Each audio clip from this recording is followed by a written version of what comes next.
आज एक कहानी मैं अच्छे व्यवहार के बारे में बता रहा हूँ कि अच्छा व्यवहार कितना काम बना सकता है आदमी का। व्यवहार अच्छा हो, धैर्यपूर्ण हो। एक बार मैं अपने एक मित्र का तत्काल कैटेगरी में पासपोर्ट बनवाने कानपुर गया। लेकिन जैसे ही हमारा नंबर आया, बाबू ने खिड़की बंद कर दी और कहा कि समय खत्म हो चुका है, अब कल आइएगा आप। मैंने उससे बहुत मिन्नतें की। उससे कहा कि आज पूरा दिन हमारा बेकार हो गया यहाँ खड़े खड़े। बस अब केवल फीस जमा करने की बात रह गई है, कृपया फीस ले लीजिए। यह सुनते ही बाबू बिगड़ गया। कहने लगा, आपने पूरा दिन खर्च कर दिया तो इसके लिए मैं कहाँ से जिम्मेदार हो गया। अरे सरकार ज़्यादा लोगों को बहाल करे, मैं तो सुबह से अपना काम ही कर रहा हूँ। खैर, मेरा मित्र मेरे साथ खड़ा था, वो बहुत मायूस हुआ और उसने कहा कि चलो अब कल आएंगे। मैंने उसे रोका और कहा कि रुको, एक और कोशिश करता हूँ। उस बाबू ने अपना थैला उठाया, लेकर बाहर गया। मैंने उसे कुछ नहीं कहा, बस चुपचाप उसके पीछे पीछे चलता रहा। वो एक कैंटीन में गया और वहाँ उसने अपने थैले से लंच बॉक्स निकाला और धीरे धीरे अकेले खाना खाने लगा। मैं उसके सामने ही बेंच पर जाकर बैठ गया। मैंने उससे कहा कि भाई, तुम्हारे पास तो बहुत काम है, रोज बहुत से नए नए लोगों से मिलते होगे तुम। वो कहने लगा कि हाँ, मैं तो एक से एक बड़े अधिकारियों से मिलता हूँ। कई आईएएस, आईपीएस विधायक यहाँ रोज आते हैं। मेरी कुर्सी के सामने बड़े बड़े लोग इंतजार करते हैं। फिर मैंने उससे पूछा कि क्या एक रोटी तुम्हारी प्लेट से मैं भी खा लूं? उसने हाँ कहा। ठीक है, ले लीजिए एक रोटी। मैंने एक रोटी उसकी प्लेट से उठा ली और सब्जी के साथ खाने लगा। मैंने उसके खाने की तारीफ की और कहा कि तुम्हारी पत्नी बहुत ही स्वादिष्ट खाना पकाती है।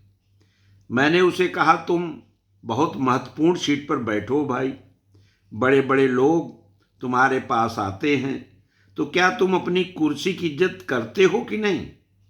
तुम बहुत भाग्यशाली हो भाई, तुम्हें इतनी महत्वपूर्ण जिम्मेदारी मिली है, लेकिन तुम अपने पद की इज्जत नहीं करते हो। उसने मुझसे पूछा, कैसा कैसे कह रहे हो आप? मैंने कहा कि जो काम आपको दिया गया है उसकी इज्जत करते तो तुम इस तरह रूखे व्यवहार वाले नहीं होते। देखो, तुम्हारा कोई दोस्त भी नहीं है, तुम दफ्तर की कैंटीन में अकेले खाना खाते हो, अपनी कुर्सी पर भी मायूस होकर बैठे रहते हो, लोगों का होता हुआ काम पूरा करने की जगह अटकाने की कोशिश करते हो, बाहर गांव से आकर सुबह से परेशान हो रहे लोगों के अनुरोध करने पर भी कहते हो सरकार से कहो कि ज़्यादा लोगों को बहाल करें। अरे ज़्यादा लोगों के बहाल होने से तो तुम्हारी अहमियत घट जाएगी। हो सकता है तुमसे एक काम ही ले लिया जाए। भगवान ने तुम्हें मौका दिया है रिश्ते बनाने के लिए, लेकिन अपना दुर्भाग्य देखो, तुम इसका लाभ उठाने की जगह रिश्ते बिगाड़ते रहते हो।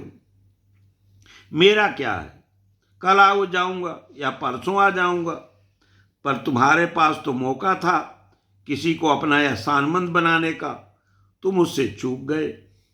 मैंने कहा कि पैसे तो बहुत लोग कमा लेंगे, लेकिन रिश्ते नहीं कमा पाते। अगर रिश्ते नहीं कमा पाते तो सब कुछ पैसा कमाना बेकार है। क्या करोगे यार पैसे का? अपना व्यवहार ठीक नहीं रखोगे तो तुम्हारे घर वाले भी तुमसे दुखी रहेंगे। यार दोस्त तो पहले से ही नहीं है। मेरी बात सुनकर वो रुआंसा हो गया।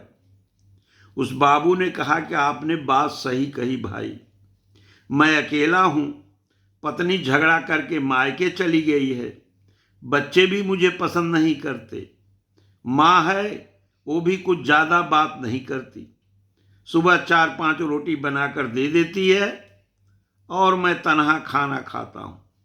रात में घर जाने का भी मन नहीं करता है। समझ में नहीं आता कि गड़बड़ी कहाँ है। मैंने हौले से कहा कि खुद को लोगों से जोड़ो, किसी की मदद कर सकते हो तो करो। देखो, मैं यहाँ अपने दोस्त के पासपोर्ट के लिए आया हूँ। मेरे पास तो पासपोर्ट है।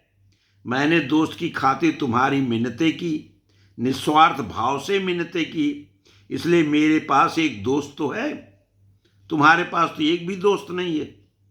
वो उठा और उसने मुझसे कहा कि आप मेरी खिड़की पर पहुंचो, मैं आज ही फॉर्म जमा करूंगा। और उसने काम कर दिया। फिर उसने मेरा फ़ोन नंबर मांगा। मैंने उसे बड़े प्यार से अपना फ़ोन नंबर दिया। कई बरस बीत गए। इस दिवाली पर एक फ़ोन आया। उधर फ़ोन से कहा गया कि भाई, मैं रविंद्र कुमार चौधरी बोल रहा हूं साहब।